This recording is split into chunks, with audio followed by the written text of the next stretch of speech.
I was 34 when I decided to do something I hadn't done in over a decade. I took time off from work, packed up some gear, and headed out to spend 3 nights camping alone in the woods. It was September 2021, and I had just moved to a quieter part of Montana after living in the city too long. The noise, the traffic, the crowds. I'd had enough of it all. I needed some space to think, some time to clear my head. I found this quiet patch of land near Rockpine Lake, just a little south of a town called Webo. I'd been there once before with an old friend years ago. It was peaceful. The lake was about half a mile wide, surrounded by thick trees and hills, and I remembered the spot had decent ground for pitching a tent. I thought if I could get 3 solid days out there, just me, the trees, and the air, I'd come back feeling like a new man. I planned the whole trip with care. I bought a new backpacking tent, a solid sleeping bag, and packed everything I'd need for 3 nights. Enough food, a camp stove, a knife, bear spray, a small hatchet, a flashlight with extra batteries, and even a solar charger for my phone. I wasn't going to be glued to it, but I didn't want to be completely off-grid either. There was no signal out there, but the GPS still worked offline, and I figured that was enough if I needed it. I told a coworker where I was going and when I'd be back. I left early on a Thursday morning, hoping to be out there and set up before noon. The drive was quiet, just a few trucks on the back roads, and I reached the parking area near the lake entrance around 10:30 a.m. The trail to the lake wasn't an official one. It wasn't marked on most maps and wasn't used by many people. That was one of the reasons I picked it. It was more of an overgrown deer trail, about 1.5 miles from the gravel road. I parked on the shoulder, strapped on my gear, and started walking in. The air smelled fresh, pine needles and dirt and dry grass. The sun was high but not hot. The whole place felt untouched, like it hadn't been stepped through in weeks. I followed the same winding path I remembered, brushing past low-hanging branches, stepping over fallen logs, and weaving through tall ferns that came up to my waist in some places. I reached the clearing near the lake around noon. It looked just like I remembered, quiet, still, not a sound except birds and the breeze through the leaves. The water was calm, dark, and cold-looking, with no dock or beach, just a natural bend with some flat ground and small stones near the edge. I set up my tent in the clearing where the sunlight still touched the grass, close enough to the lake to enjoy the view but far enough to avoid the dampness from the water. I gathered wood for a fire later, unpacked my food, and spent the afternoon just sitting on a log and watching the water. That first night passed quietly.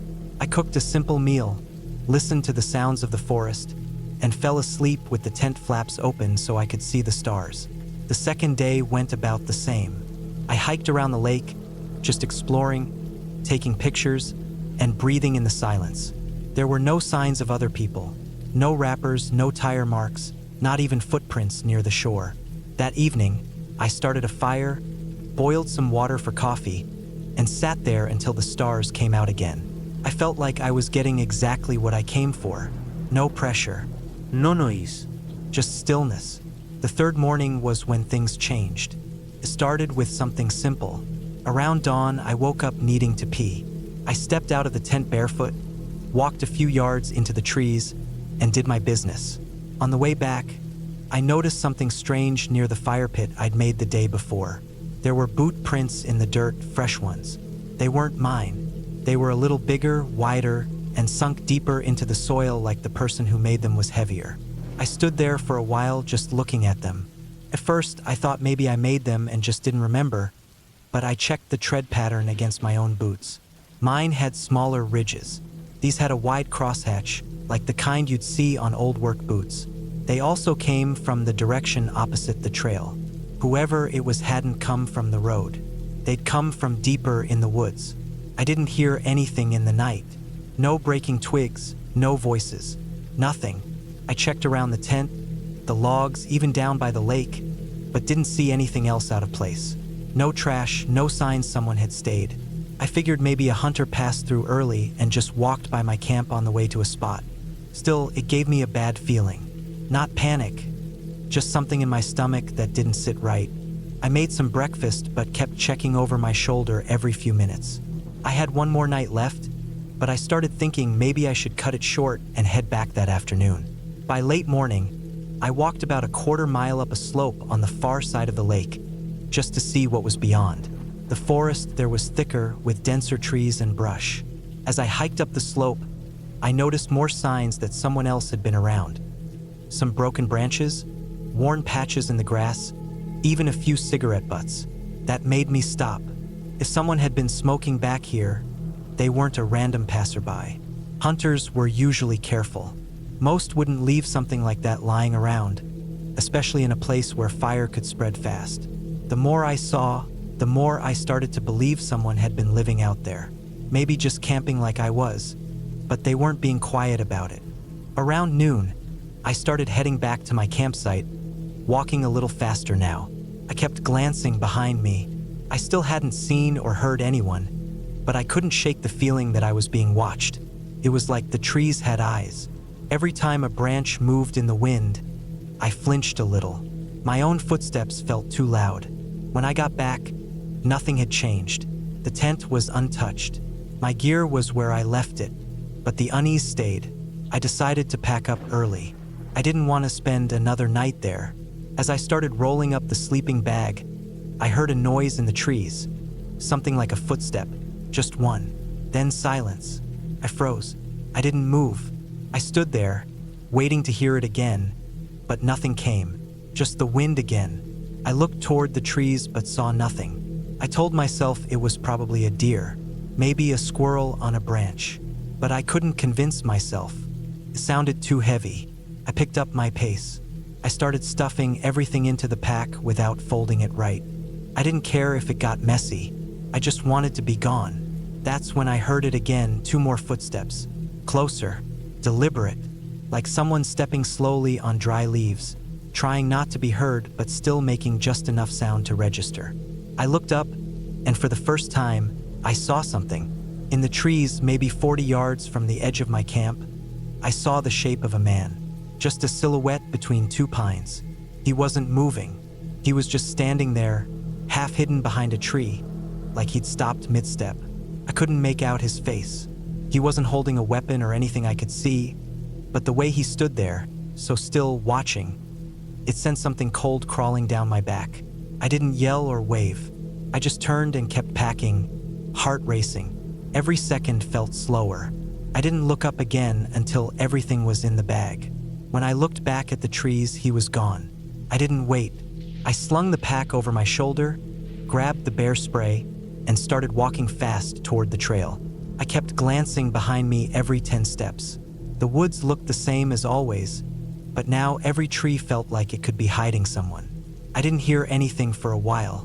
No branches snapping, no footsteps. Just my own breathing and the crunch of my boots on the dirt. I kept moving fast, not running but close to it, feeling sweat run down my back even though the air was cool. Halfway down the trail, I heard something behind me again. A crack, like a branch being stepped on. I didn't turn around. I just started walking faster. Then I heard it again, louder, closer. I finally turned and caught just a glimpse of movement. Someone ducking behind a tree maybe 20 yards back. It wasn't the wind.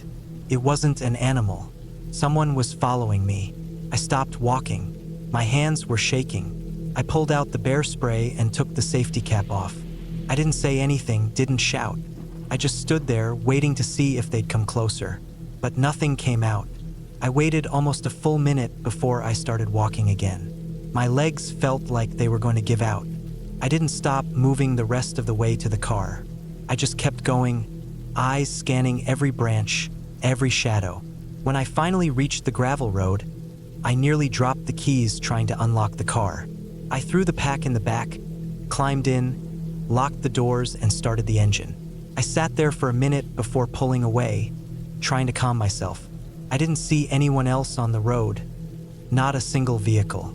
I drove straight back to town and didn't stop until I hit the first gas station. I didn't report it. I don't know why.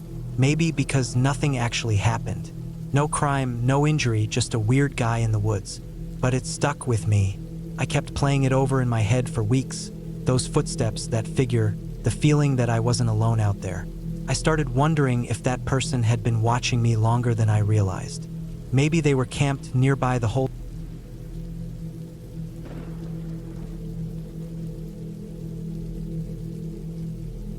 I was 33 when I decided to take a week off from work and camp alone in the Pine Hollow region of Central Oregon. It was late October of 2019. The weather had already started to cool, especially at night, but the days were still mild enough to make it bearable. I had spent the last 6 years living in a small town outside Bend, working a regular warehouse job, and I'd always wanted to take a long solo camping trip. No phones, no people, just me and nature. Pine Hollow was about a 3-hour drive from where I lived, and it was known for being quiet and pretty isolated. Not many people went that deep into the woods, especially once summer ended, so it sounded perfect. I had done a good amount of hiking and short overnight trips, but this was the first time I planned to stay out for several days. I prepared carefully, got a new tent, packed plenty of dry food, brought a steel flask with fresh water and purification tablets just in case. I had a hunting knife, bear spray, a headlamp, backup batteries, extra clothes, and a GPS unit. I also printed out a detailed topographical map of the area, just in case my GPS gave out. I let my friend Casey know where I'd be and when I expected to be back. Everything was in place. I left on a Tuesday morning. The drive up was quiet, uneventful.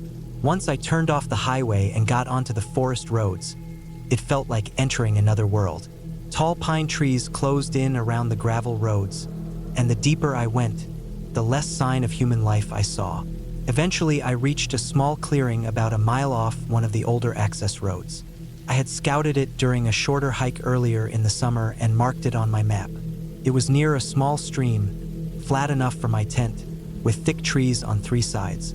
The 4th side had a gentle slope that dropped into a narrow ravine. It was the most isolated place I'd ever camped. The first day went fine. I pitched the tent, gathered some firewood, and got a small campfire going before the sun went down.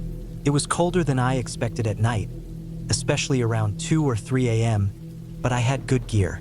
I sat there by the fire with my meal of canned beef stew and listened to the sounds of the woods. A few owls called in the distance. I heard the rustle of small animals, probably squirrels or raccoons. Nothing big. That night, I slept hard. The second day was uneventful too. I woke up early, made some coffee with my little propane stove, and spent the morning hiking around. I followed the stream for a while and saw deer tracks along the mud. The trees were mostly pines and firs, tall and close together, with patches of thick underbrush.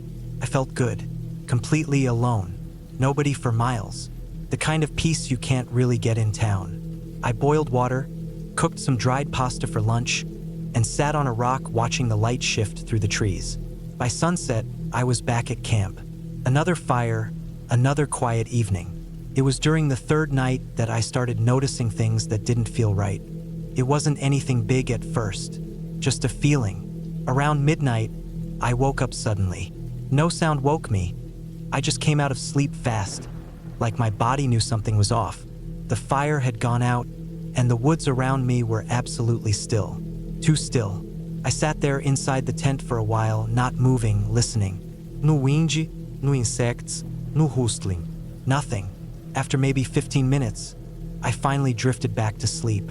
But I woke again around 3 in the morning, and this time I was sure I heard something outside. Just a soft crunch, like a footstep on dry pine needles. One single step, then silence again. I sat upright and didn't move for a long time. The knife was beside my sleeping bag. I grabbed it slowly and kept it in my hand.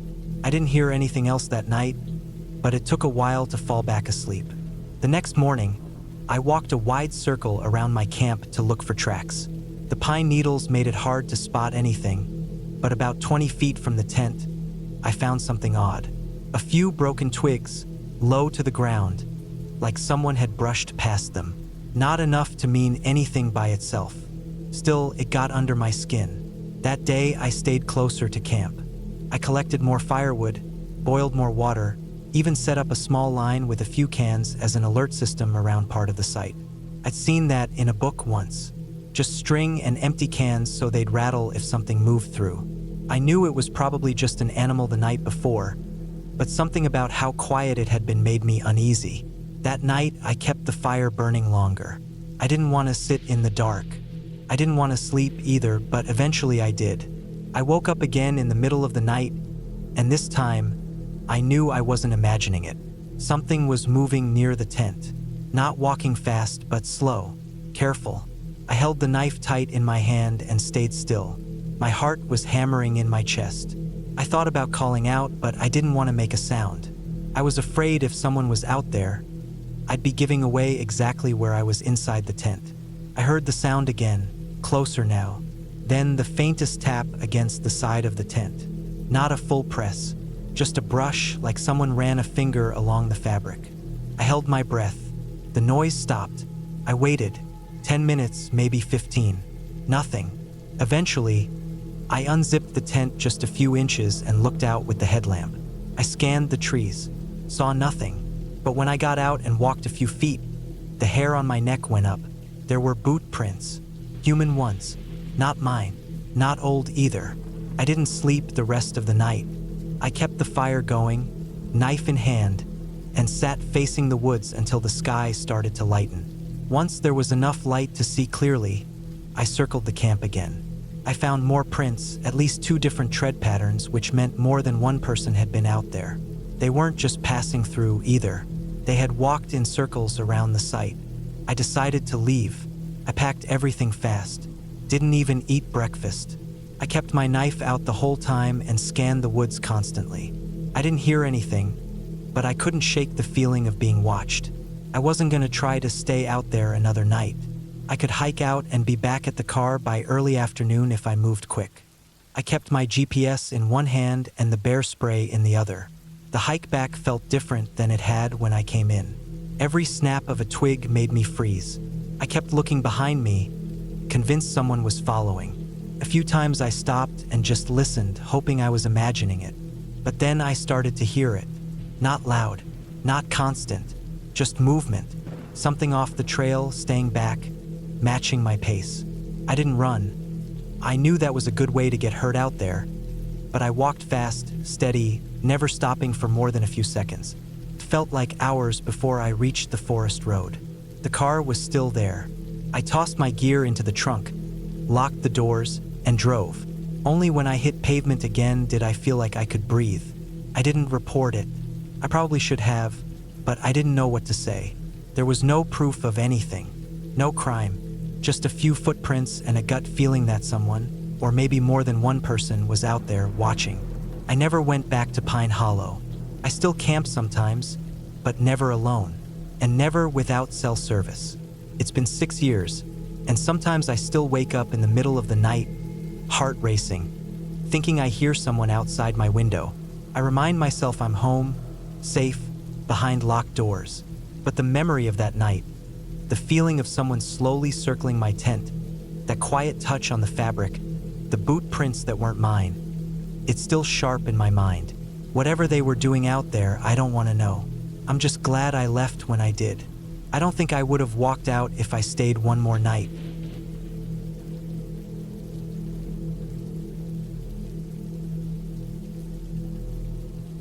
I was 32 when I decided to go on that solo camping trip in the fall of 2017.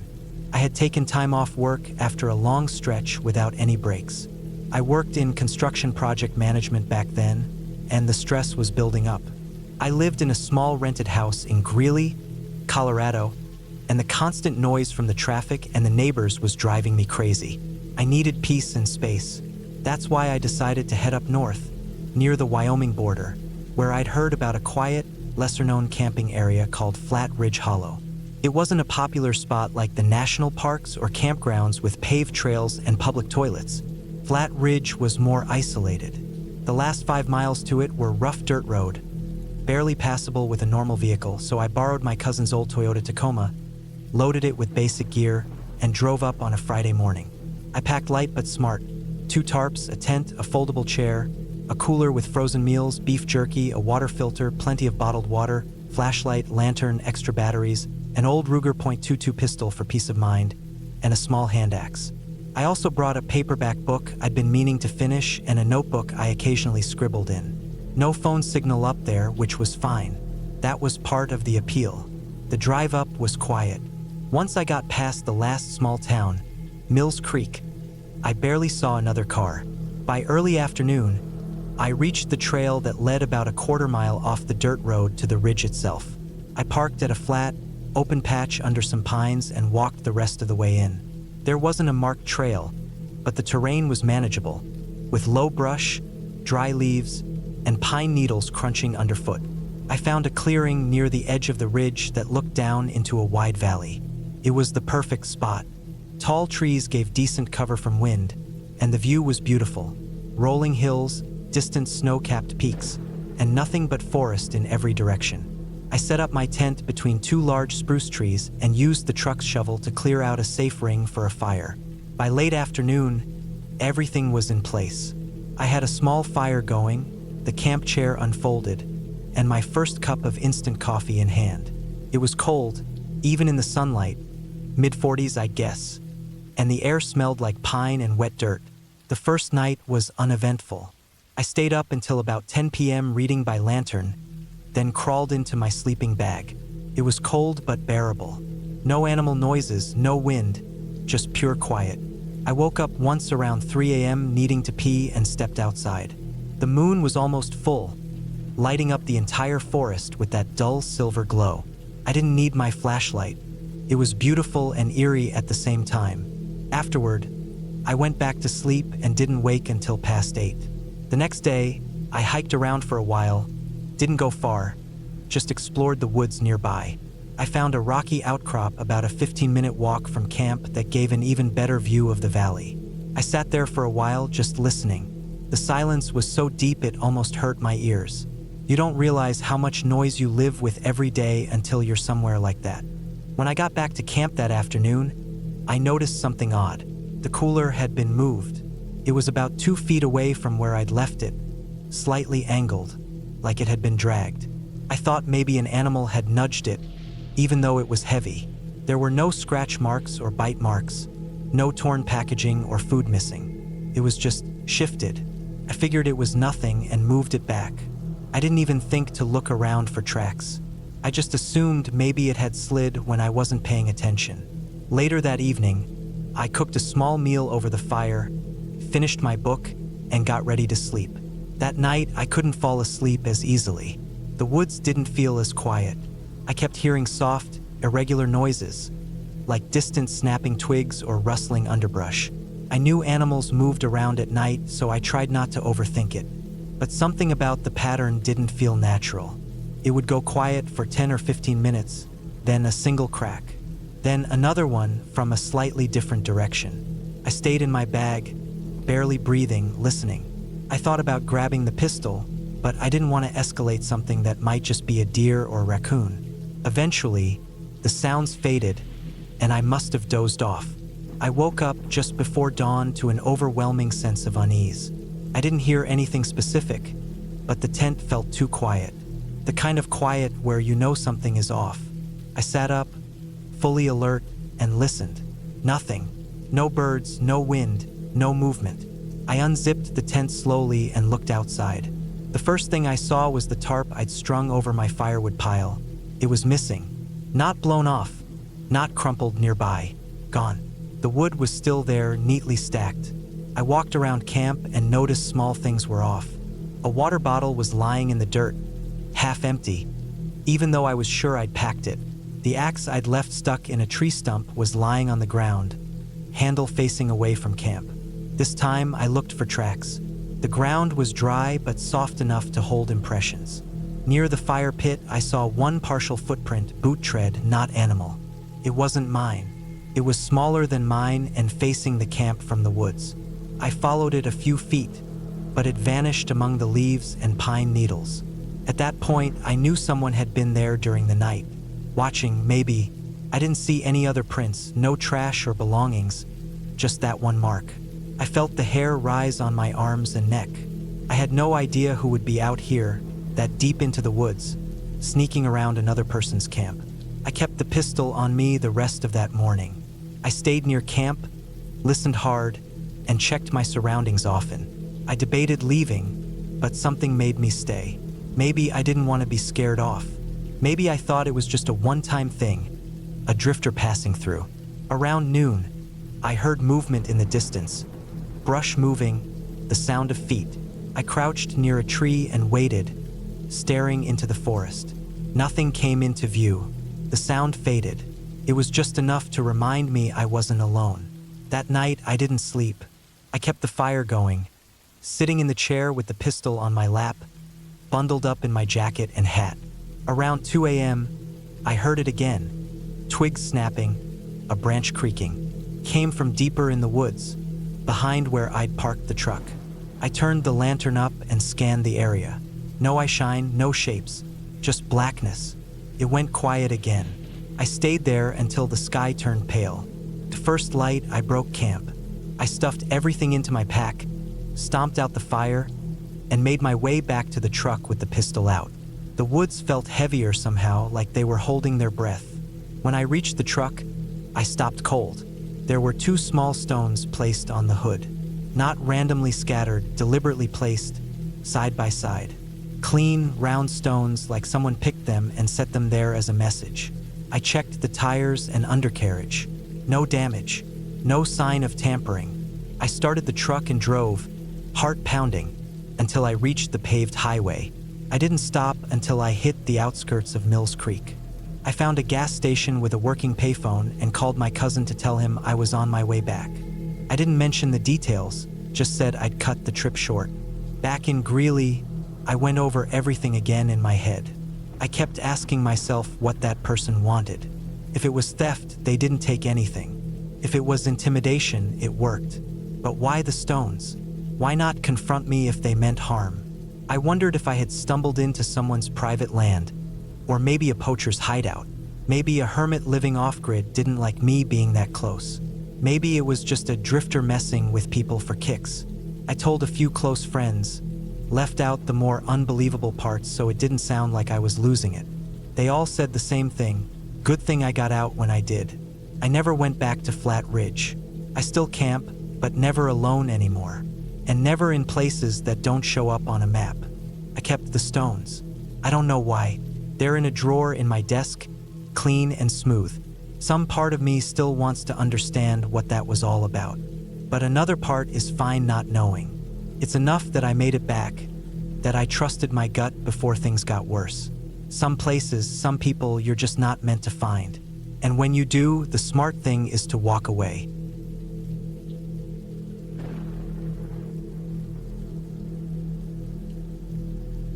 It was the summer of 2007 when I decided to go camping alone for the first time.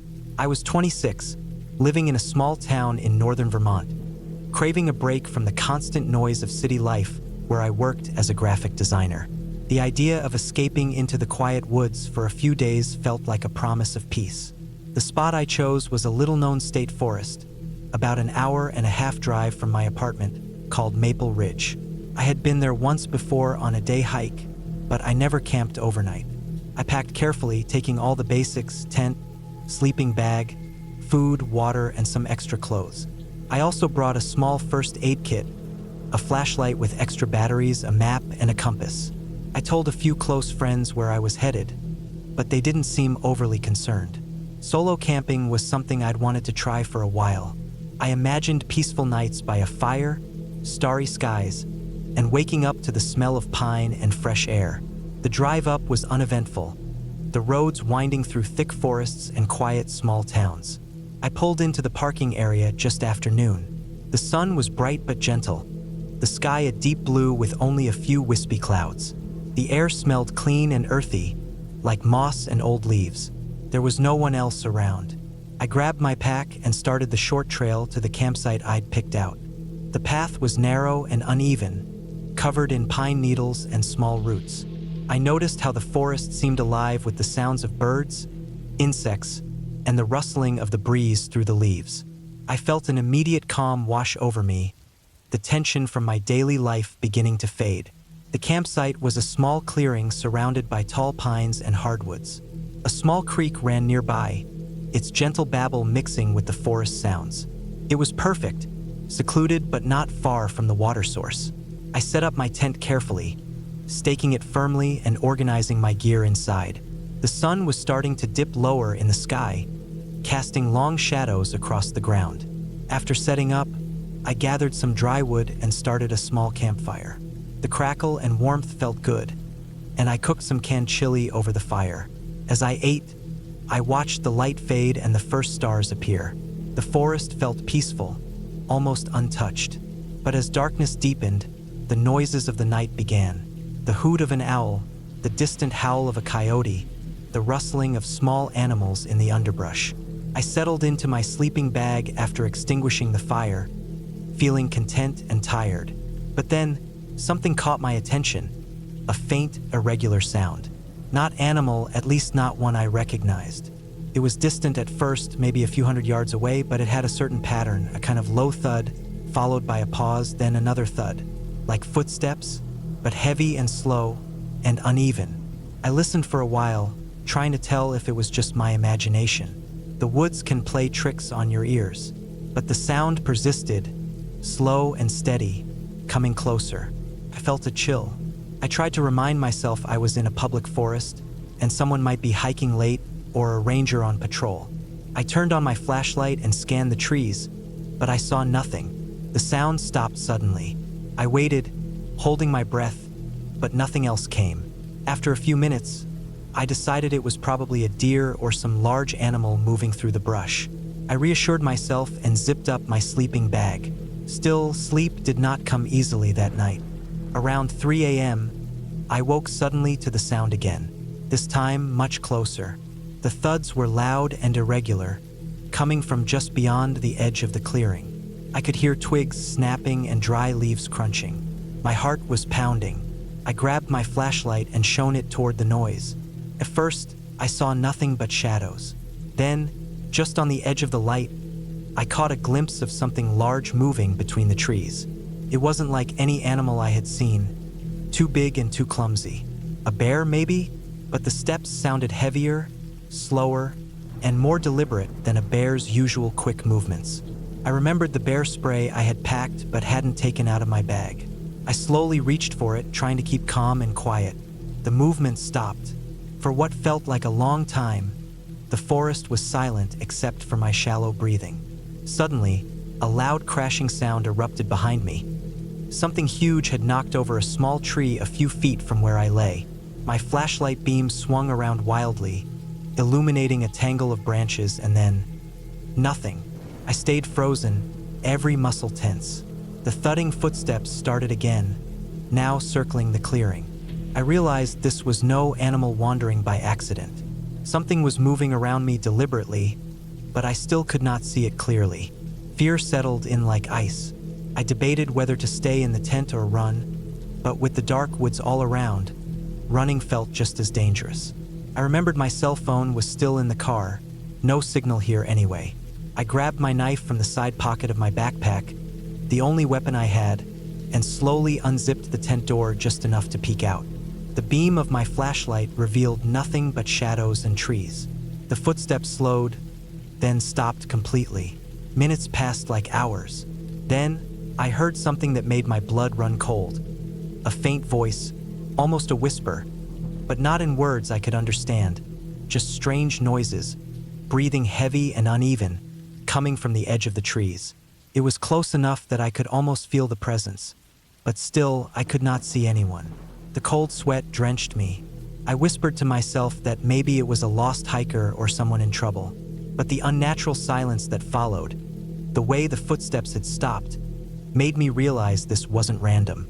Someone or something was watching me, waiting. Suddenly, I remembered my flashlight was running low on batteries. I decided to turn it off and try to stay completely silent.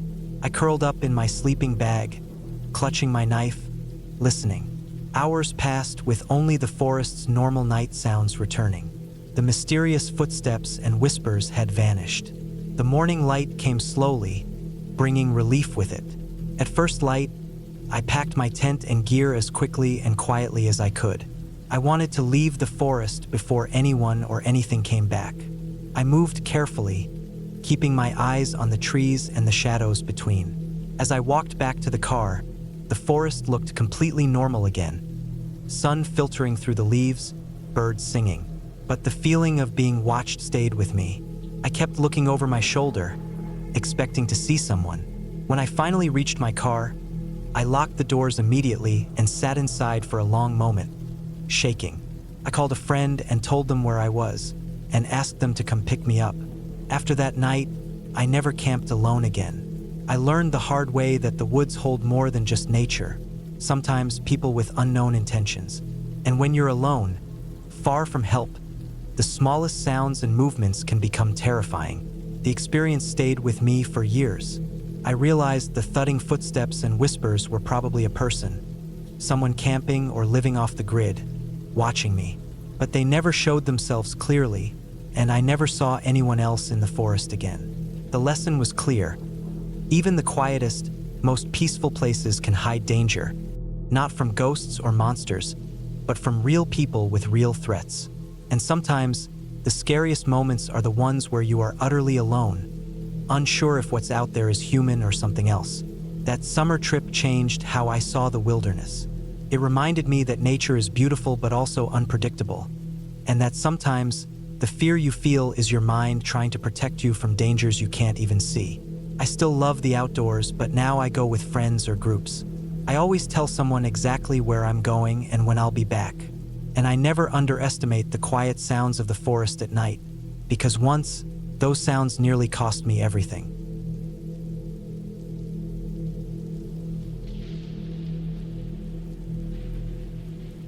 It was the summer of 2014 when I decided to take a break from the noise and stress of the city. I was 27 then, working a job that kept me glued to a computer screen for hours on end, and the constant hum of traffic outside my apartment had started to wear me down. I wanted to escape, to find a place where I could breathe, hear the wind, and feel the earth beneath my feet. So, I packed my old backpack, grabbed some camping gear, and set off alone for the forests near Cascade Ridge, a small mountain range in northern Oregon, about a 3-hour drive from Portland. Cascade Ridge wasn't a popular spot like Mount Hood or Crater Lake, which made it perfect. The trails were less traveled, the woods thicker, and the campsites quieter. I didn't want to run into too many people or noisy campers. I wanted peace. The plan was simple: hike in during the day, find a good spot to set up camp near a small creek, spend the night, and hike back out the next day. A quick break from the city to reset my mind. I arrived late afternoon, just as the sun was starting to lean towards the horizon. The air was cool, a sharp but refreshing contrast to the summer heat I left behind. I parked my car at the trailhead, slung the backpack over my shoulders, and began walking along the narrow dirt path that twisted into the forest. The trees around me were tall and close, Douglas firs and western red cedars mostly, their trunks thick and their branches reaching far overhead, casting deep shadows on the ground even before the sun fully set. The trail was quiet except for the occasional rustle of leaves or the distant call of a crow. I noticed a few patches of wildflowers growing along the path, bright yellow monkey flowers and delicate white trilliums, and the smell of damp earth mixed with pine sap was strong. As I walked, the ground underfoot changed from dry dirt to soft moss in places. The creek I was aiming for was supposed to be about a mile in, and by the time I found it, the sun had dipped low enough to paint the sky in streaks of pink and orange. The creek was smaller than I expected, no more than a few feet wide and maybe a foot deep in most places, but it ran clear and cold over smooth stones. I knelt down and cupped the water in my hands, the chill biting but refreshing. Nearby, the trees grew thicker and the shadows deeper. I looked for a place to set up my tent and found a small flat patch of ground covered in pine needles, surrounded by tall firs that blocked the wind nicely. I set up my tent carefully, making sure the stakes were secure in the soft soil.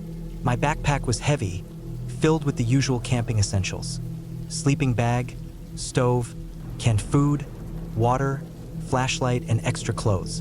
Once the tent was up, I gathered some dry wood nearby, careful to pick only dead branches that would burn easily. The forest floor was littered with needles and twigs, but I found a small clearing near the creek to start a fire pit. I arranged the wood in a small teepee shape, pulled out my lighter, and after a few tries, a small flame caught. The fire grew slowly, sending sparks into the evening air and casting flickering light on the trees. I sat back on a fallen log, watching the flames dance and listening to the soft sound of the creek flowing nearby. As the light faded, the forest around me darkened quickly. The air grew colder, and the sounds of the day faded away. No birds, no insects, just the crackle of the fire and the water running over the rocks. I cooked a simple meal, canned beans heated in a small pot, and ate slowly, savoring the silence.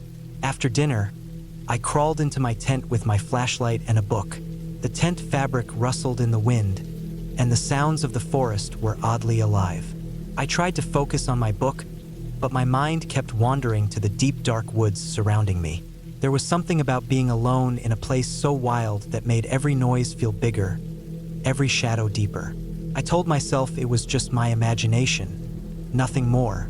Around midnight, I was just about to fall asleep when I heard a strange noise outside the tent. At first, I thought it was the wind brushing through the trees, but then there was a soft, crunching sound, footsteps.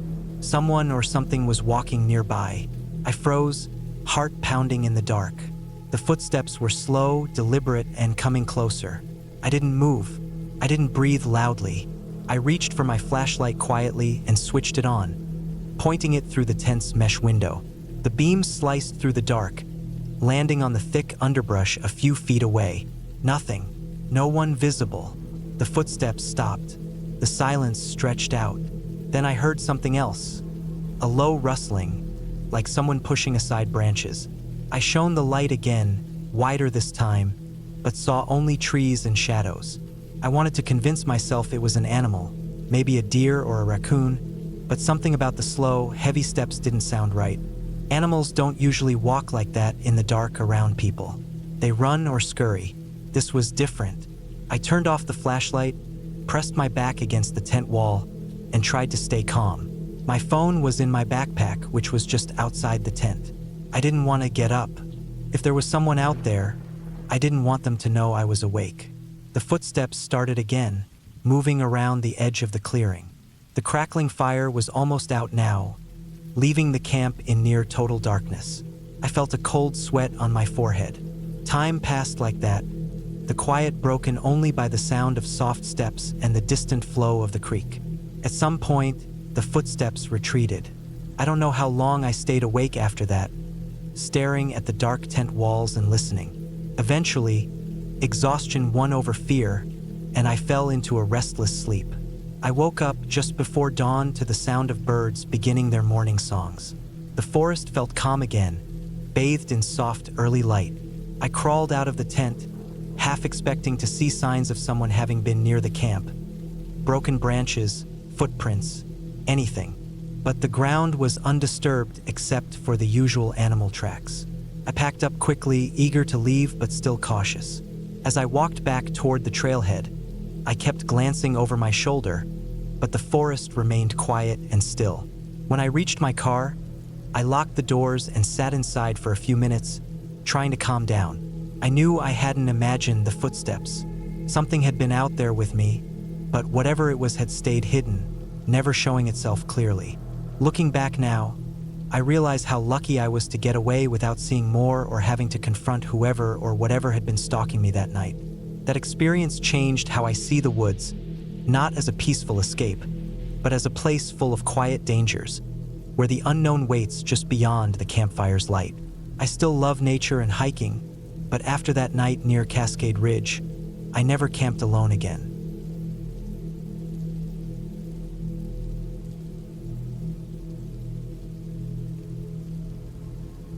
It was the summer of 2018 when I decided to go on a solo camping trip in the remote forests of northern Minnesota.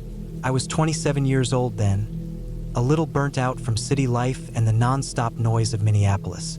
I wanted something quiet, something raw and untouched. I had done some camping before, but never alone for more than a night or two, and I felt ready for the challenge. I packed my gear carefully: a small tent, a sleeping bag, a backpack with food, water, a map, compass, a first aid kit, a flashlight, and some basic tools.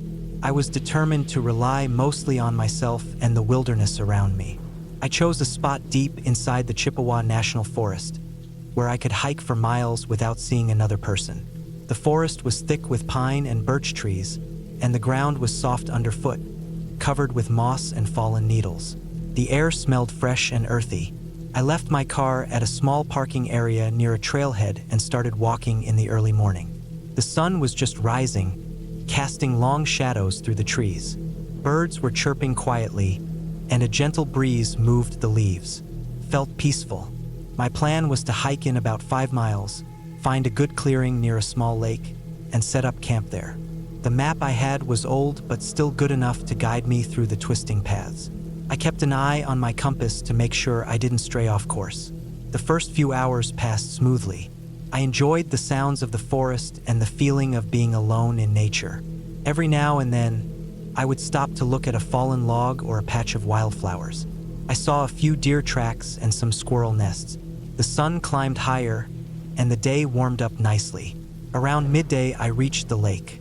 It was smaller than I had expected, but perfect for camping. The water was clear and calm, reflecting the sky and the surrounding trees. I found a flat spot not far from the shore, sheltered by tall pines. It had enough space for my tent and a small fire pit I could clear. I unpacked slowly, taking my time. I set up my tent, making sure the rain flap was secure just in case. Then I gathered some dry wood and twigs for a fire later. I didn't want to waste too much energy collecting wood right away, so I picked just enough to start. After setting up camp, I took a long walk around the lake to explore. The forest was dense, but the ground was easy to walk on. I noticed some animal tracks near the water's edge, probably raccoons or maybe a fox. I kept my eyes open but didn't feel nervous yet. I was confident in my skills and my gear. As I walked, I kept checking the position of the sun to stay oriented. When I returned, I felt tired but happy. I boiled some water on a small camping stove and ate some canned chili and crackers. It wasn't gourmet, but it filled me up. As the afternoon faded, I started a small fire. The crackling flames felt comforting in the growing shadows. I watched the smoke rise into the cool evening air. I took out my notebook and wrote down some thoughts, trying to capture the moment. The forest around me was quiet except for the occasional bird call and the crackle of the fire. The temperature dropped quickly as the sun went down. I zipped up my sleeping bag inside the tent and prepared to rest early, knowing I wanted to wake up before dawn to hike back. It was around 10 p.m. when I first heard it. At first, it was just a faint rustling noise from the edge of the trees, like dry leaves moving. I stopped what I was doing and listened carefully. The fire was nearly out, just glowing embers now. The sound came again, a little louder this time, like something brushing against branches. My heart started beating a little faster, but I told myself it was just an animal. Maybe a deer or a raccoon looking for food. I grabbed my flashlight and stepped out of the tent quietly. The night was dark, but the moon was bright enough to cast shadows. I swept the beam of the flashlight slowly around the camp, checking the surrounding woods. Nothing moved except the trees swaying in the wind. The noise had stopped. I shook my head and went back inside, locking the tent zipper firmly. But then I heard it again, this time closer, just a few feet from the edge of the clearing. Something large was moving through the underbrush. I held my breath. My mind raced. Could it be a bear? I remembered reading that black bears were common in this forest, but they usually avoided humans. Still, I was alone, and that thought made me uneasy. I tried to stay calm and remind myself I had no food left outside the tent, and I had packed bear spray just in case. The rustling noise grew louder and moved around the clearing's edge. I could hear heavy breathing or maybe growling mixed with the sound of snapping twigs. My hands shook slightly as I reached for the bear spray in my pack. The flashlight battery was low, but I switched it on again and shined it toward the noise. For a moment, I thought I saw a dark shape moving between the trees, big and low. I knew panicking wouldn't help. I decided to make myself look bigger and louder. I stood up and yelled at the top of my lungs, banging a metal pot I had for cooking. The noise echoed through the trees. Whatever was out there retreated immediately. The silence that followed felt heavy, like the forest was holding its breath. I waited a few minutes, listening. Nothing came back. The fire was gone, and I didn't want to waste time trying to restart it. I zipped up tightly inside my tent and held my bear spray close, telling myself I would be okay. The rest of the night was restless. Every small sound startled me. The rustling of leaves, a branch cracking, the distant hoot of an owl. I stayed awake most of the night, eyes fixed on the tent walls as if that would protect me. The forest felt alive and watching, even if I didn't see anything again. When dawn finally broke, I crawled out of the tent with stiff legs and aching muscles. The sun was just rising, casting a pale light over the lake. The forest looked peaceful and unchanged, but I felt different. The night had drained something from me. I packed up slowly, double-checking everything. I was ready to leave. As I walked back toward the trailhead, I stayed alert. The forest was quiet, and I didn't see any animals. But I noticed something strange near my campsite. Deep footprints pressed into the soft ground around the tent. They were large, much bigger than a human's. The toes were spread wide, and the claws left clear marks. I had never seen footprints like that before. My heart sank. Whatever had come close to my camp wasn't a deer or a raccoon. It was something much bigger and stronger. The thought made me quicken my pace. I didn't stop walking until I reached my car late that morning. I felt a mixture of relief and exhaustion. Driving away, I kept looking back at the trees fading in the distance. Weeks later, I looked up information about bears and other large animals in the area. The footprints I found matched those of a black bear, but some were larger than normal. I realized I had been lucky that night. The bear could have been hungry or curious, but it chose to leave after I made noise. The experience taught me a lot about the wilderness, how unpredictable it can be, and how important it is to respect nature's power. I never doubted again that even the quietest forest hides dangers you can't always see. But I also learned that fear is manageable if you stay calm and prepared. Since then, I've gone camping a few more times, but never alone that deep in the woods. I always made sure someone knew where I was and kept a closer eye on my surroundings. That trip changed how I saw the outdoors. Not just a peaceful escape, but a place where you have to be careful, patient, and respectful. That summer, in the quiet woods of Minnesota, I learned the true meaning of being alone in nature. It wasn't about conquering the wild or finding peace. It was about surviving it and coming back stronger.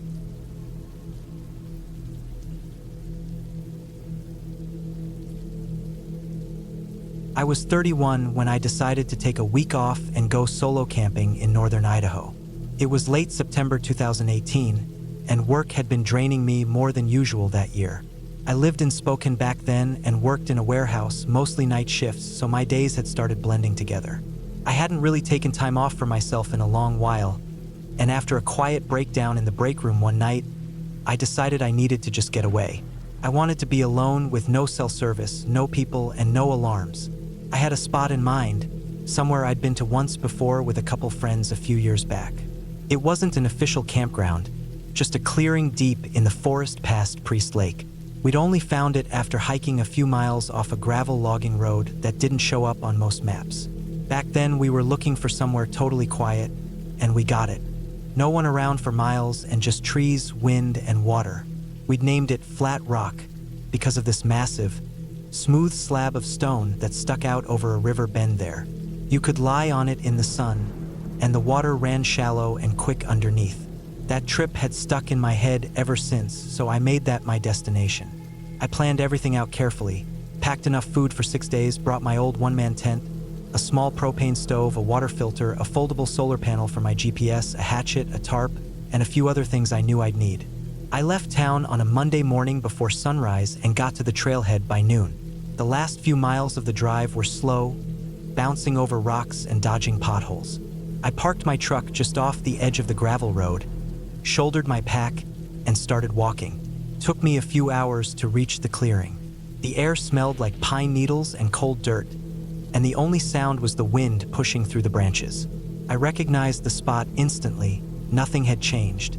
Flat Rock was still there, half covered in moss, with the river just as clear and fast as I remembered. I felt something loosen inside me when I saw it. I pitched my tent close to the tree line, just far enough from the water not to risk flooding if it rained. I spent that first evening boiling water for pasta, sipping coffee, and watching the sky darken. The first couple of days were exactly what I needed. I didn't even check the GPS after I set up camp. I spent my time hiking, reading, carving sticks with my knife, and just sitting by the water. I saw deer tracks and a few squirrels, but nothing bigger. At night, the temperatures dropped fast, and I curled up in my sleeping bag with every layer on. It was so quiet at night I could hear the trees creak when the wind picked up. But on the third night, something started to feel off. It started with a noise. It wasn't a loud noise or sudden, just something different. I was lying in my sleeping bag trying to fall asleep when I heard what sounded like a stick snapping. Not a small twig, something thicker. It was probably 20 or 30 feet from my tent, maybe closer. I opened my eyes and held my breath. The forest was still again, but I had the clear sense that something had moved. I told myself it was a deer, maybe a moose. I'd seen a few before in that part of the state, though usually closer to the lake. I stayed awake for another hour, listening, but nothing else happened. I dozed off eventually and woke up sore but fine. In the morning, I looked around the camp. I didn't see any tracks or disturbed ground. Everything looked like it had the night before. Still, I couldn't shake the feeling that I'd heard something real. I kept busy to distract myself. Cleaned up camp, gathered firewood, boiled extra water to store. But I kept glancing back toward the direction of the sound, like I expected something to step out from the trees. That afternoon, while I was collecting wood, I found something that bothered me. A bit upstream from Flat Rock, maybe 100 yards into the woods, I saw a tree that had been stripped of its bark in long vertical lines. Not like an animal scratching at it. These were wide, almost parallel strips missing, and they were high up, some about 6 or 7 feet off the ground. The inside of the tree was pale and raw. It didn't look like normal wear or weather damage.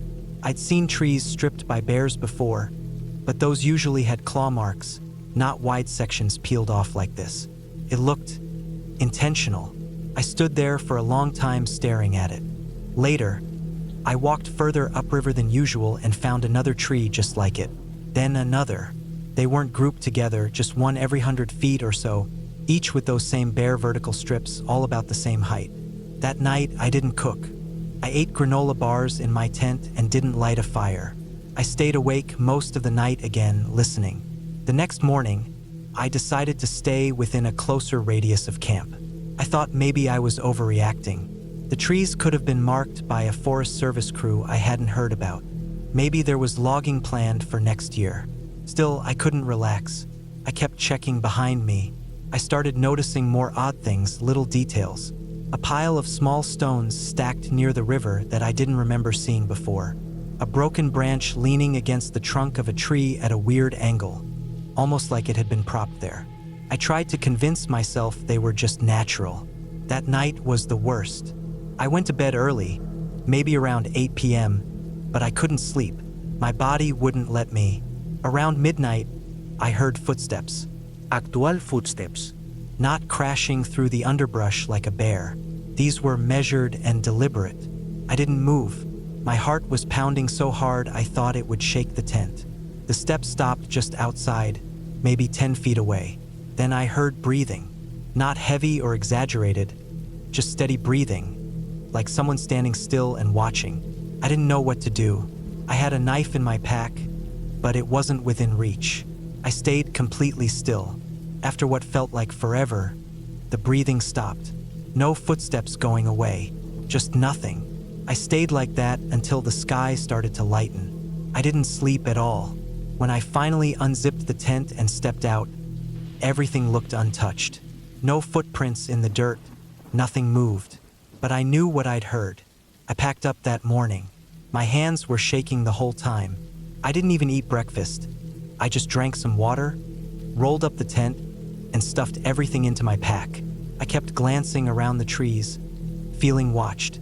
I started hiking out with a knot in my stomach. The trail felt different going back. More narrow, darker, like the trees had closed in. Every sound made me freeze. A branch cracking under my boot made me jump. It was the longest 3 hours of my life. When I reached the truck, I threw my pack in the bed and didn't even brush the dirt off. I drove straight back towards Sandpoint, not stopping once. When I got cell service again, I checked to see if any Forest Service crews were scheduled in that area. There were none. No projects, no logging, no official activity. I didn't report anything. I wouldn't have known what to say. I just drove home, showered for almost an hour, and slept for nearly a full day. In the weeks after, I couldn't stop thinking about it.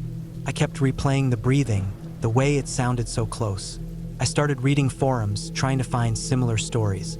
I found a few posts from people who'd camped off-grid in northern Idaho or western Montana and experienced strange things. Stacked rocks, stripped trees, distant sounds of footsteps at night. None of them had seen anything either, just felt that same pressure, like they were being watched or followed. I haven't gone back since. I still hike sometimes, but I stay on marked trails. I haven't done a solo trip again. Took a long time for me to sleep through the night without waking up in a panic. Some part of me wants to believe it was just some other camper playing a prank or some weird animal behavior I didn't understand. But it didn't feel like that. It felt like something, or someone, was out there watching me, waiting for something I never wanted to find out. The worst part is knowing I'll never get a clear answer. Nothing ever happened to me, not directly, but it came close, closer than I ever want to be again. That silence in the woods, the kind that feels too quiet, that's something I'll never forget. I went looking for peace and ended up bringing something back with me. Not an object, not an injury, just a memory that still wakes me up some nights, heart racing, ears straining for the sound of breathing just outside my window.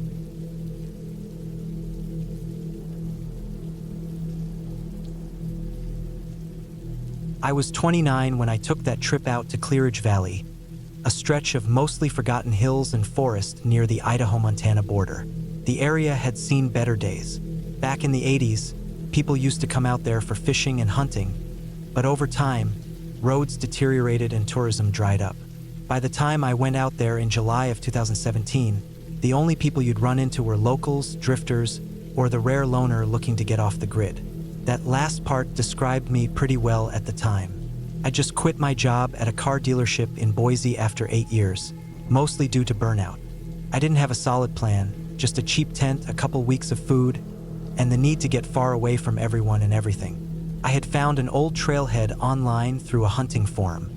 A guy had posted a GPS map from back in 2011 showing where you could park near an old fire road, and from there, hike down to a clearing beside a shallow stream. It looked perfect, isolated, quiet, and far from cell service. I packed a cooler, my camping gear, and brought along a folding knife, a can of bear spray, and a .22 pistol I kept more for varmints than defense. I wasn't trying to be a survivalist or anything. I just wanted some quiet for a while. The drive out took about 5 hours, most of it over winding roads with no markings. I passed through a tiny town called Jenner's Bluff, barely more than a gas station and a diner. After that, it was all forest. The deeper I got, the more the road turned into gravel, then rutted dirt. Eventually, I reached the trailhead. There wasn't a real parking lot, just a worn-out patch of grass someone had driven over a few times. I pulled my Jeep over, locked it up, and hoisted my pack. The hike in wasn't too bad. Maybe 2 miles downhill, past some dry brush and old pine stumps. Birds chirped now and then, and the wind rustled the trees enough to keep things from feeling dead quiet. I reached the clearing by early afternoon. It was exactly as described: flat ground, a thin stream nearby, and a few scattered rocks that looked perfect for sitting on. I dropped my pack and just stood there for a bit, listening. No planes, no cars, not even a dog barking. It was like the rest of the world had shut off. I set up camp slowly. I always double-check everything. Tent poles locked tight, food packed into the bear canister, water filtered and stored. By sundown, I had a small fire going and a meal of beans and rice bubbling on my camping stove. I sat there eating, watching the flames flicker, trying not to think about work or the life I'd left behind. For once, I didn't feel like I had to be anywhere. The first 2 days were peaceful. I spent my time exploring the area, following the stream, reading, and just sitting around listening to the woods. I saw a few deer in the early mornings and heard coyotes at night, but nothing unusual. The weather stayed mild, Mid-70s during the day, cool at night. I didn't bother with a fire after that first night. It was more trouble than it was worth, and I didn't want to leave behind too much ash or mess. On the third day, I decided to hike further upstream. I figured I could find a better fishing spot or maybe even an old cabin or something. I followed the stream bed for about an hour and a half before coming across something that made me stop. There were tracks, not animal but human. They were old, at least a few days, and pressed into the muddy edges of the stream. The thing was, they weren't boot prints like mine.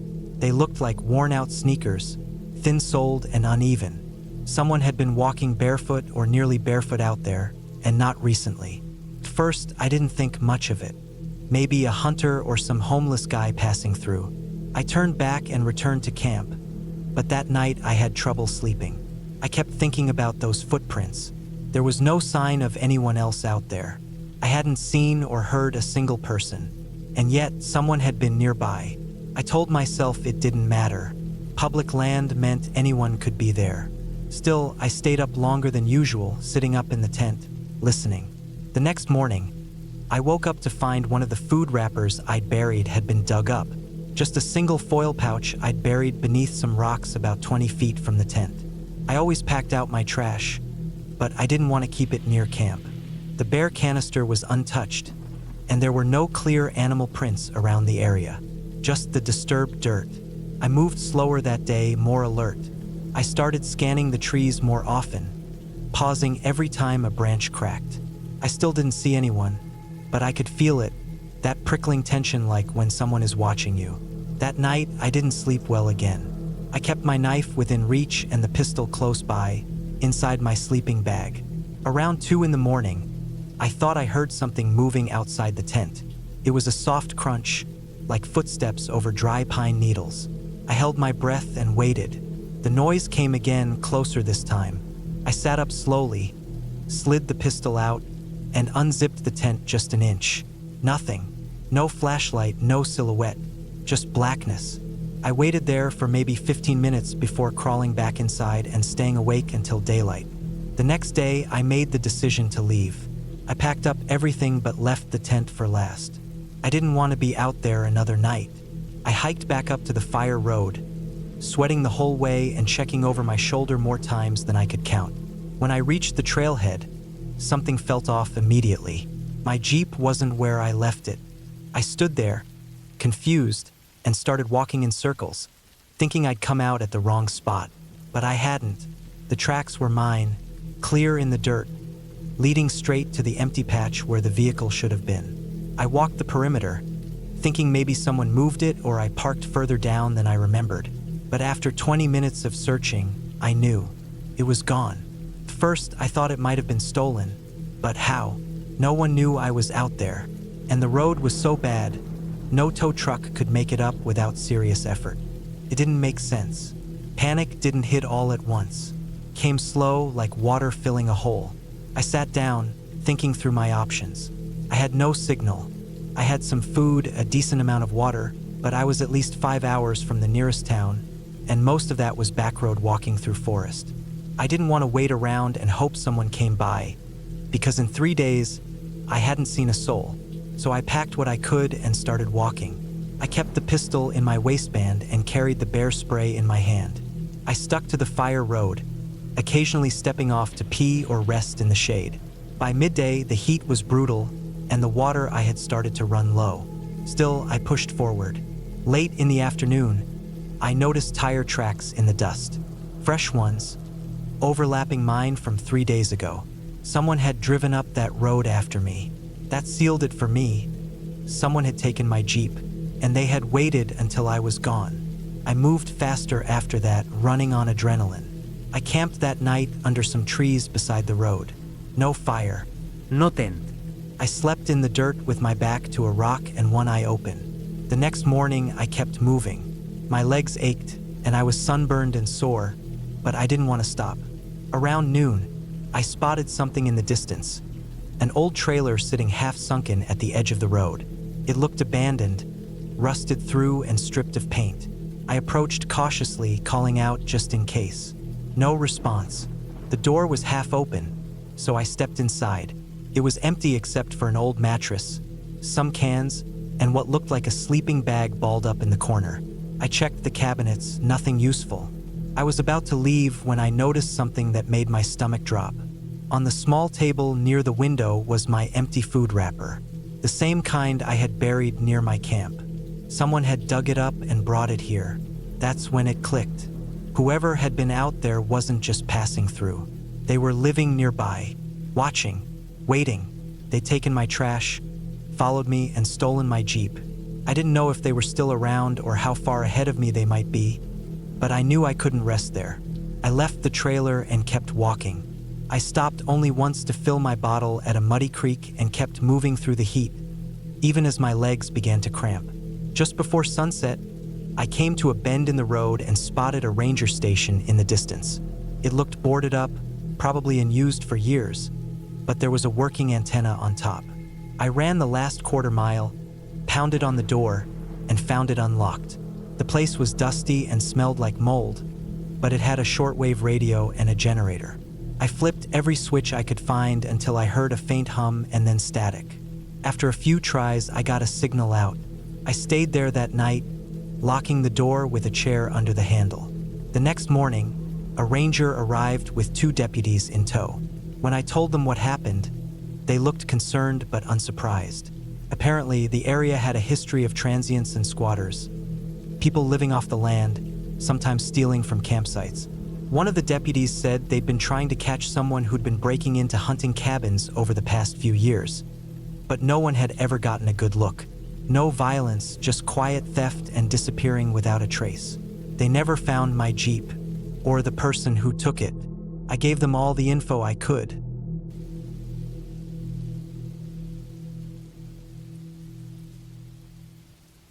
I was 35 when I decided to take some time off and drive out to Oregon from my apartment in Reno. I'd been working as a field technician for the last 10 years, spending most days hunched over inside data centers or crawling under desks. I needed a break from fluorescent lights and emails. I'd bought a used Tacoma the year before, fitted it with a small bed platform and storage drawers in the back, and I'd slowly been collecting gear to get into solo camping. I wasn't into the backpacking scene. Too much risk and too little comfort for me. But I liked driving into the woods, setting up camp, cooking simple food, and sitting around doing nothing. I'd mapped out a route through Deschutes National Forest, aiming to spend 4 or 5 days dispersed camping near some lakes and creeks. The time of year, late September, meant most families were back home and the woods were quiet. The forecast was dry, nights cool but not freezing, and I felt ready to get some quiet time away from everyone. I wasn't running from anything dramatic, just tired of city noise and staring at screens. I left early on a Thursday, around 5 in the morning, and by lunchtime I was winding up a gravel road near a spot I'd pinned months earlier. The road climbed slowly into thick pines, dust rising behind me in the rear view. There were no other tire tracks I could see, no parked cars. No voices. That was exactly what I wanted. After a few miles, the road split, and I took the branch that narrowed slightly. Another half mile and it dead-ended in a small clearing. The trees opened up enough for sunlight to hit the gravel. A couple of logs had been dragged to one side, probably used as makeshift benches. Fire ring in the center, mostly stones and ash. It was perfect. I parked off to the side and walked a slow circle around the clearing, checking the ground, listening. I always did that. Not because I was paranoid, just because it made me feel more aware of my surroundings. The forest was quiet, not silent, but full of that subtle hum of branches creaking, birds calling now and then, wind pushing gently through needles overhead. I didn't see any trash, just a few beer cans crushed near the fire ring. I tossed them into a plastic bag, got out my folding table, camp chair, and started setting things up. I kept it simple that first day. Just heated a can of chili on the camp stove and made some instant coffee around sunset. The temperature dropped fast after dark. I had a fleece-lined jacket and a beanie, and I sat close to the fire with my boots up on a log. I remember watching the flames flicker, thinking how easy it was to sit there and let your thoughts just coast. No deadlines. No phone buzzing, just the cold air and the fire. That night, I slept in the truck bed under a canvas topper. I had a foam pad and sleeping bag, a small battery fan for white noise. It was cozy. I drifted off sometime after 10 and slept without waking up until dawn. Nothing bothered me. I didn't hear any footsteps, didn't see any lights, just quiet. The second day, I drove around the area a bit. I had a topo map printed and I liked trying to navigate without GPS, found a small creek a couple miles away, and spent some time there just sitting on a flat rock, watching the water move. I thought about my dad a bit. He used to take me fishing when I was young, but never camping. He worked too much. I thought maybe he'd have liked this kind of thing if he'd had more free time. That night, I made rice and beans, added some canned chicken, and listened to a baseball game on the radio. It wasn't until the third day that something started to feel off. I woke up a little later than usual. Maybe around 8 a.m. sunlight was already coming through the mesh window. I stretched, got dressed, and unzipped the topper to get some fresh air. When I stepped out, I noticed boot prints. Fresh ones. They weren't mine. They came in from the woods, maybe from the east side of the clearing, and walked halfway toward my fire pit before turning around. The tread pattern was different from mine. Wider spacing, deeper, like heavier-duty hiking boots. At first I thought maybe I'd missed them before. Maybe they were already there when I set up. But I'd walked that whole clearing on the first day, checked it thoroughly. These were on top of some pine needles I knew hadn't been disturbed before. The pine needles were slightly compressed. No water, no rain recently. They had to be fresh. I stood there looking at them for a long time. No obvious reason to panic. This was public land, and anyone could walk through. But it bothered me that someone came that close and didn't say anything. No hello. No visible vehicle on the road in. It meant they were on foot, and it meant they saw my setup and decided to leave without making a sound. That whole day I was on edge. I went on a short hike with my pack and a knife clipped to my belt. I didn't go far, just walked a loop around the area, looking for more prints or any signs someone might be nearby. I didn't see anything. No gear stashed, no tents, no parked vehicles tucked off trail. I kept checking behind me without meaning to. That evening, I didn't light a fire. I made a cold dinner, tuna and crackers, and stayed inside the topper once it got dark. I kept the windows cracked to hear better. Didn't use a lantern, just my headlamp on red light mode. The woods were louder that night, not with people but with little rustles, squirrels, wind, the occasional snap of something heavy shifting in the trees. Could have been deer, could have been my nerves. I stayed awake until almost 1 in the morning, just staring at the ceiling and listening. When I woke up the next morning, there was a rock placed on my tailgate, flat, about the size of a paperback book. It hadn't been there the night before. I know that because I'd closed the tailgate and checked everything before climbing in. It wasn't a rock I'd seen around the fire ring or anywhere nearby. It had moss on it, damp, like it had been pulled from deeper in the woods. It was just sitting there, cleanly centered on the metal. I stood there for a long time looking at it. My throat felt tight. I picked it up and dropped it into the woods, then walked back to the fire ring and sat down on one of the logs. That rock meant someone had come right up to my truck in the middle of the night while I was sleeping. No animals did that. It wasn't something that fell from a tree or rolled in. Someone placed it there deliberately.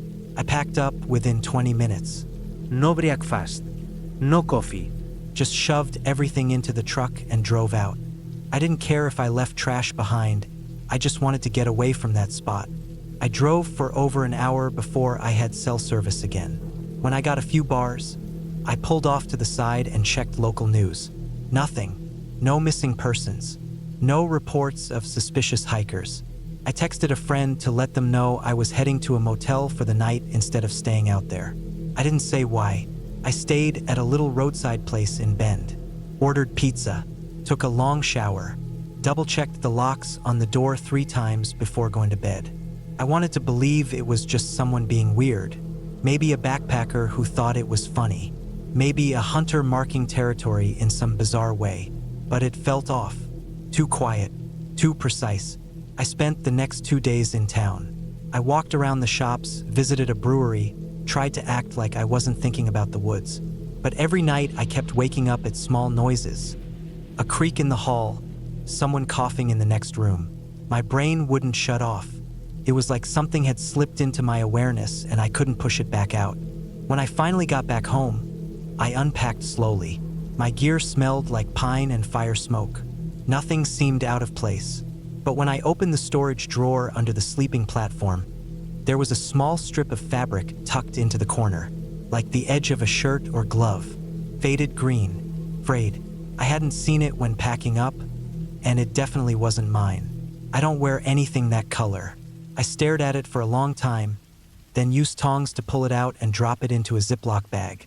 I kept it for a few days before throwing it away. I didn't call the cops.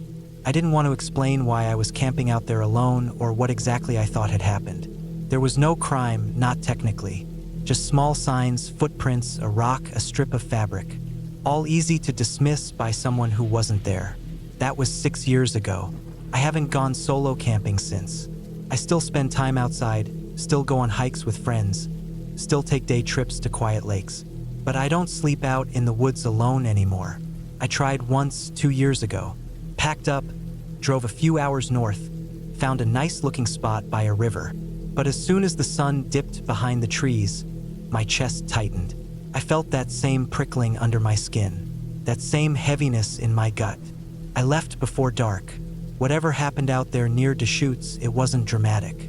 No screaming. No missing time, just slow, creeping discomfort. The kind that starts with small things and builds until your instincts scream at you to go. I listened. I got out. Nothing ever followed me home. No one ever knocked on my door. But I still think about that rock, centered perfectly on the tailgate, waiting for me in the morning like a quiet message I was never meant to understand.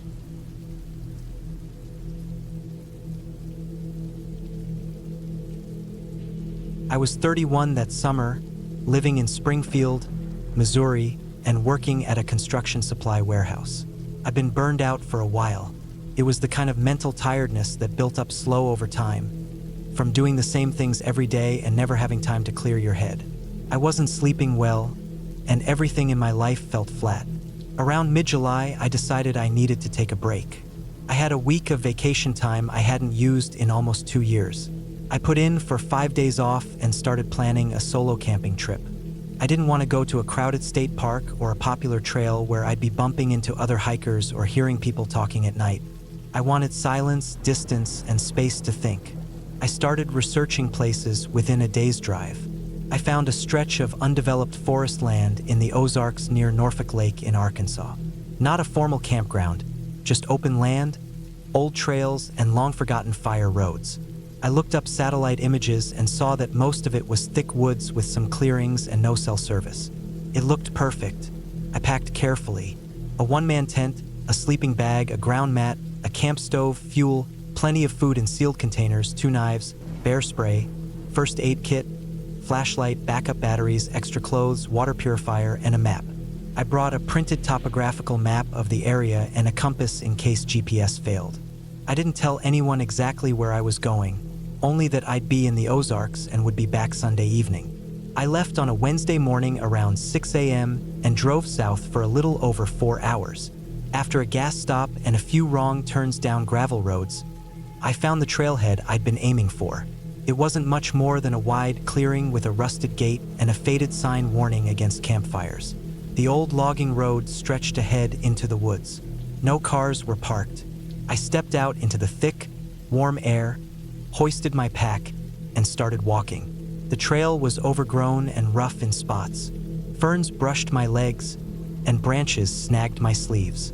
I was sweating within minutes, but it felt good. There was no noise except bugs buzzing and the occasional bird call.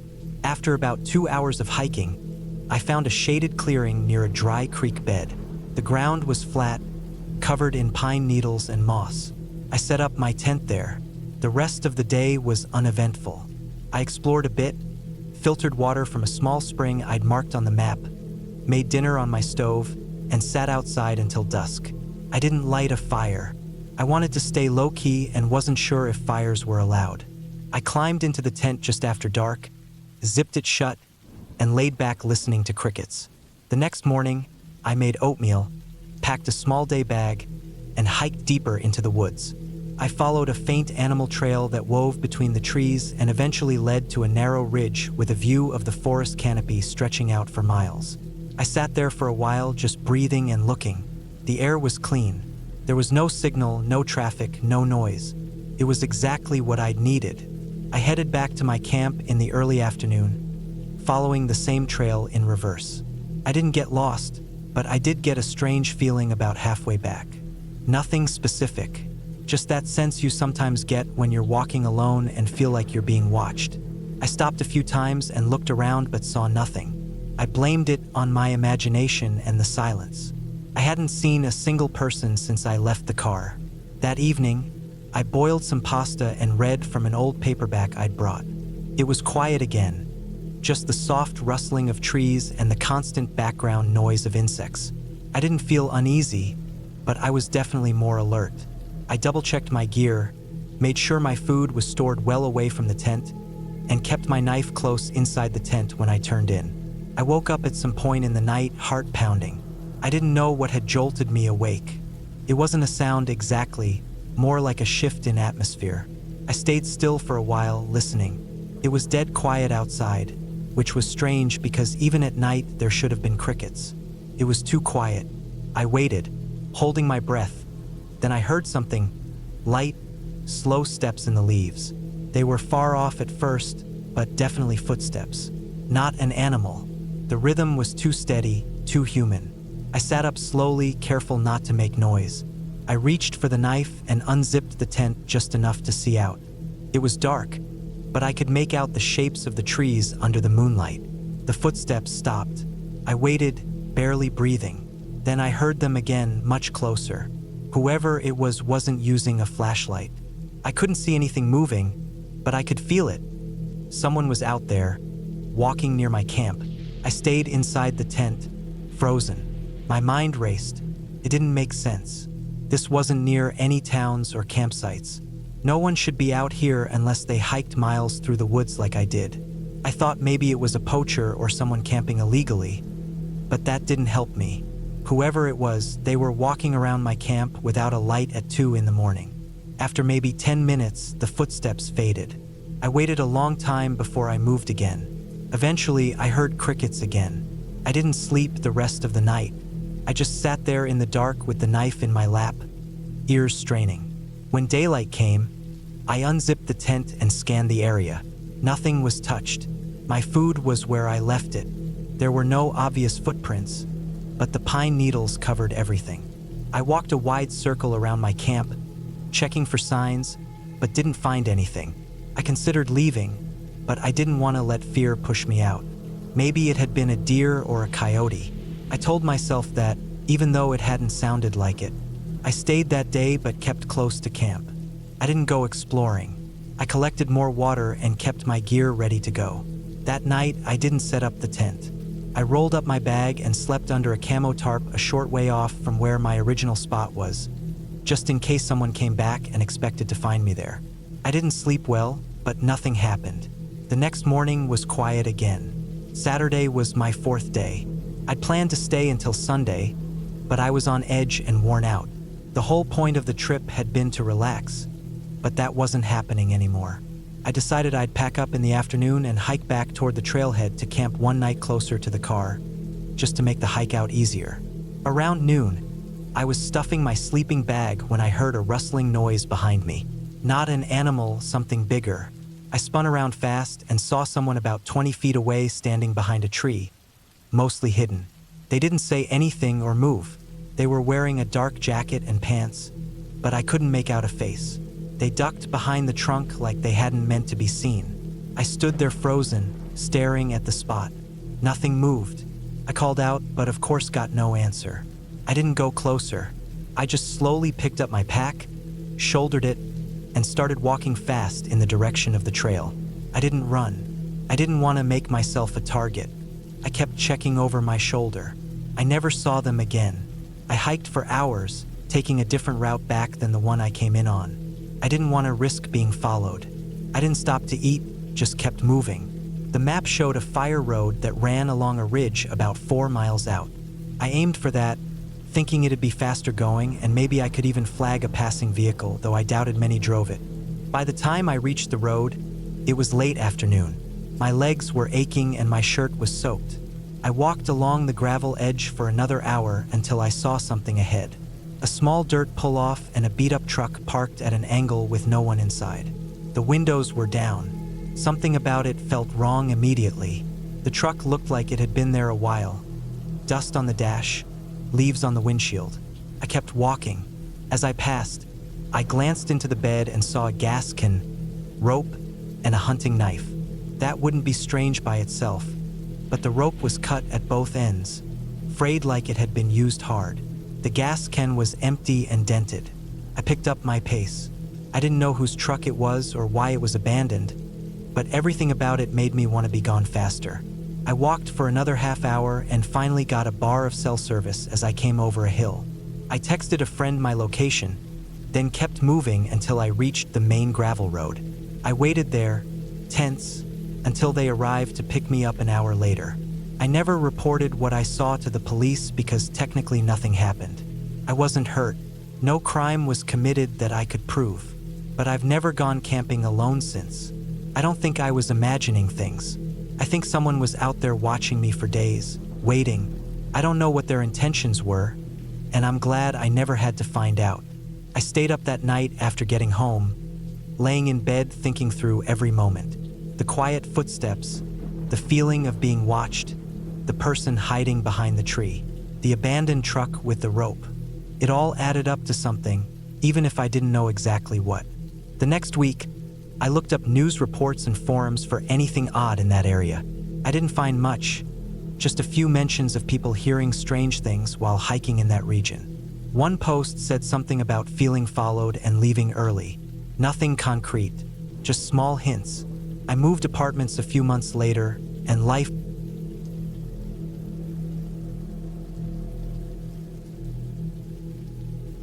It was the summer of 2017 when I decided to take a solo camping trip to get away from everything for a while. I was 34 at the time, working a tiring desk job in a software company in Des Moines. Between work stress and my personal life feeling dull and repetitive, I just needed a break. No phone calls, no emails, no people. Just quiet. I picked a place called Black Creek Reserve in eastern Oregon. It wasn't famous or anything, just a patch of preserved forest land tucked between two state parks. I'd found it online through an old hiking forum.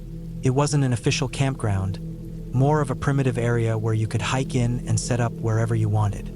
That was exactly what I was looking for. I packed everything I thought I'd need. Tent, sleeping bag, water filter, stove, a bare canister full of food, rain gear, first aid kit, headlamp, extra batteries, GPS, and a topographic map of the area. I made sure to bring layers of clothing because the nights could drop down into the 40s, even in summer. I also brought a paperback book and a small notebook in case I felt like writing. I left my phone in airplane mode, only using it for the GPS app I downloaded offline. The hike in was about 5 miles from where I parked my car. The trail wasn't well maintained, but it was still easy to follow with the map and GPS. I passed a few overgrown areas, crossed a narrow stream by hopping over rocks, and climbed a long hill that seemed to go on forever. Eventually, I found a flat clearing with a mix of pine and fir trees surrounding it. It was far from any trail and completely out of view. I pitched my tent in the middle of the clearing, made sure I was at least 200 feet from the stream for water access, and set up camp. It was peaceful. Birds chirped, the wind moved softly through the trees, and the late afternoon sun was still warm on my skin. That first night was calm. I boiled water for some freeze-dried pasta and sat on a flat rock to eat while the sky turned orange and purple. I read a few pages of my book, then climbed into my tent and zipped it shut. I could hear the stream faintly and a few distant sounds of wildlife, probably deer or raccoons. I fell asleep quickly. The next morning, I woke up early, around 6 a.m., with the sun already filtering through the trees. I stretched and stepped outside. Everything was still damp with morning dew.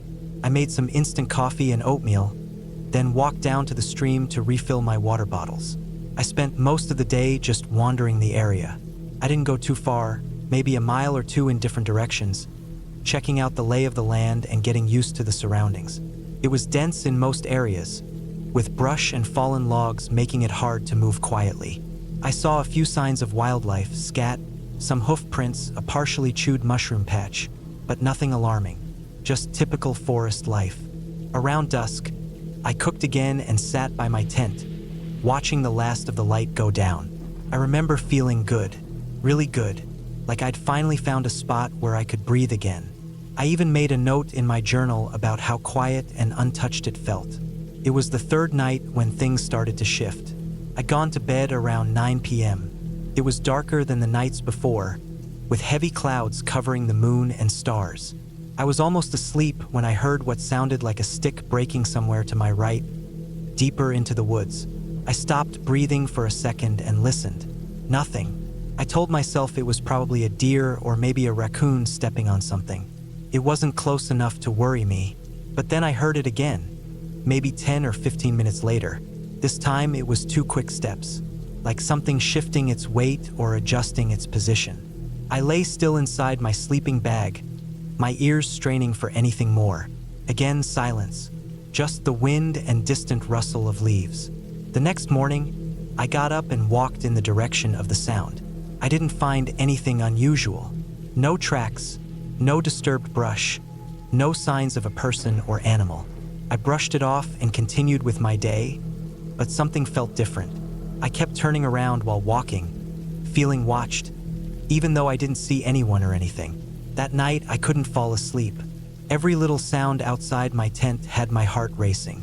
Around midnight, I heard a faint thump, not a branch falling. It was softer, more like a footstep landing on the ground. Came from behind the tent this time, a few feet away. I held my breath and waited. My tent was zipped, and I hadn't left anything outside to attract animals. Still, I stayed completely still for what felt like an hour, listening. Eventually, nothing else came, and I dozed off out of exhaustion. The next morning, I walked a wide circle around the campsite, looking for tracks or signs of movement. Still nothing.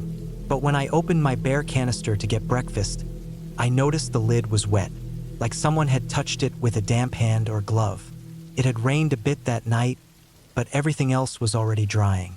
The canister had been bone dry the night before. I touched the lid. It was smeared with something I couldn't identify, almost like a light grease. I wiped it off and sat still for a long time, thinking.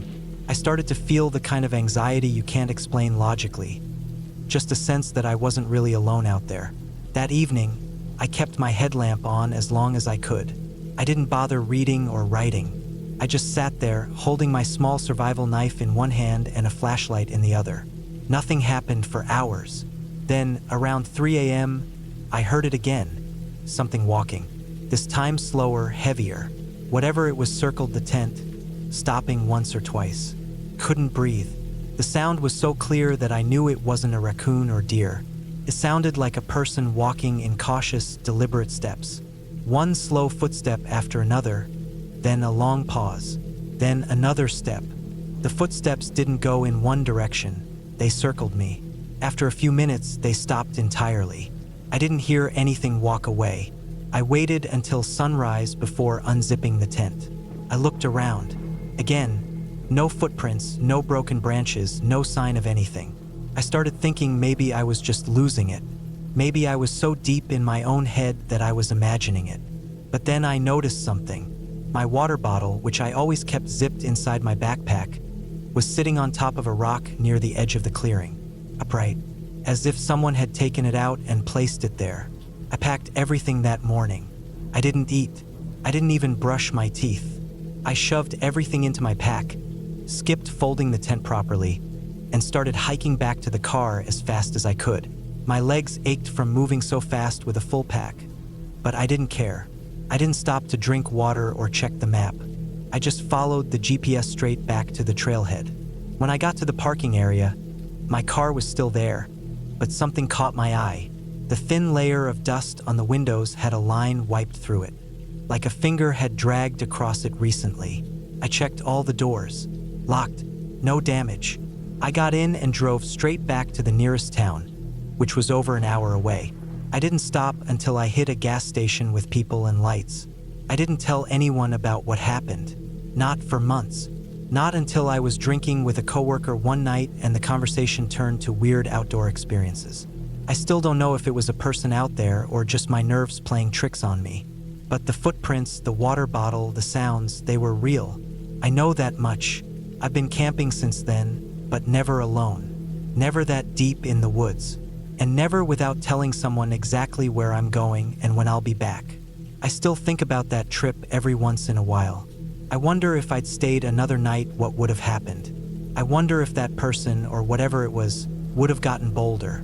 I try not to let my mind wander too far down that road. It wasn't ghosts or monsters. It was something real, and that's what makes it worse.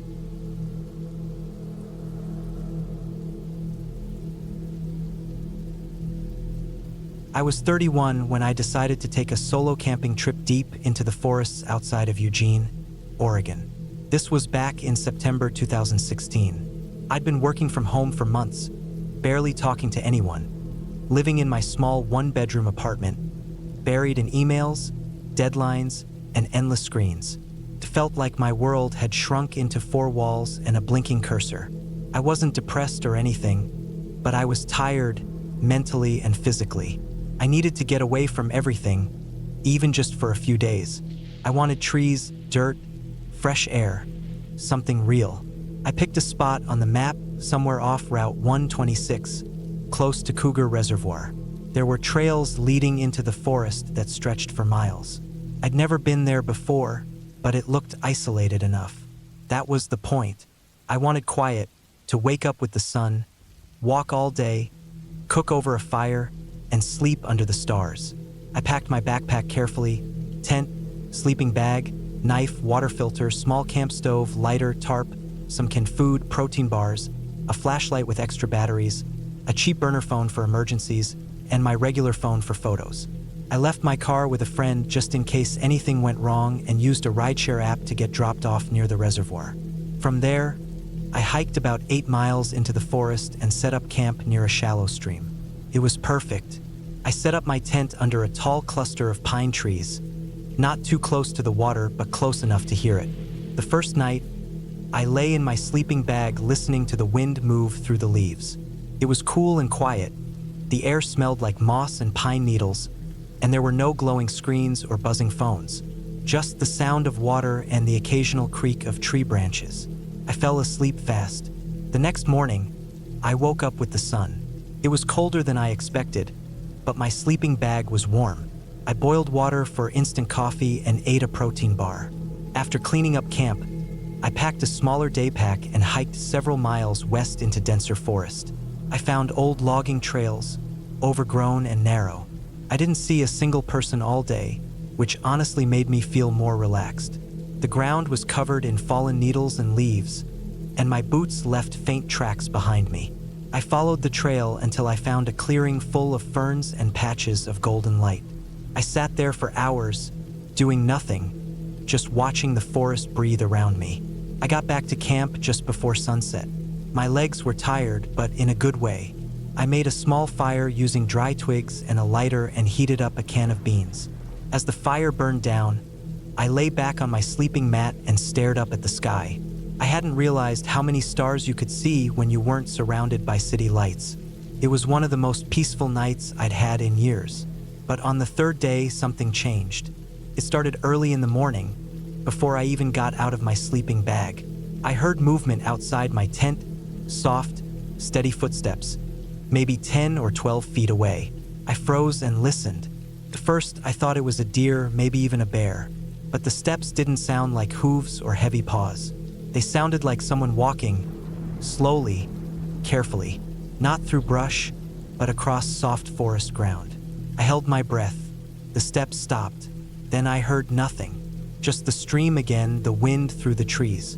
I stayed still for at least 20 minutes. Then I slowly unzipped the tent door and peeked out. No one. Nothing. I looked around carefully. No boot prints, no broken branches, no animals. I stepped out and walked a small circle around my site, listening, scanning. Still nothing. I figured maybe I dreamed it. Sound carries weird in forests. Trees shift, animals pass by. I told myself it was nothing. That day, I hiked further south, deeper into the forest. I didn't go as far as before. Something about that morning had made me feel unsettled, even if I didn't want to admit it. I came back early and double-checked everything at my camp. My food stash was untouched. The zipper on my tent was still closed. I made dinner again, sat by the fire, and tried to shake off the nervous edge I felt. I kept looking over my shoulder without meaning to. The feeling didn't go away, not even when I got into my sleeping bag that night. I left the flashlight within arm's reach and kept the knife near my pillow.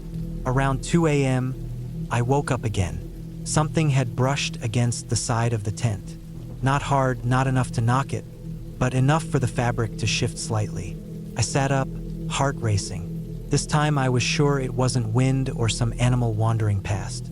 It felt too controlled, too gentle. I didn't make a sound.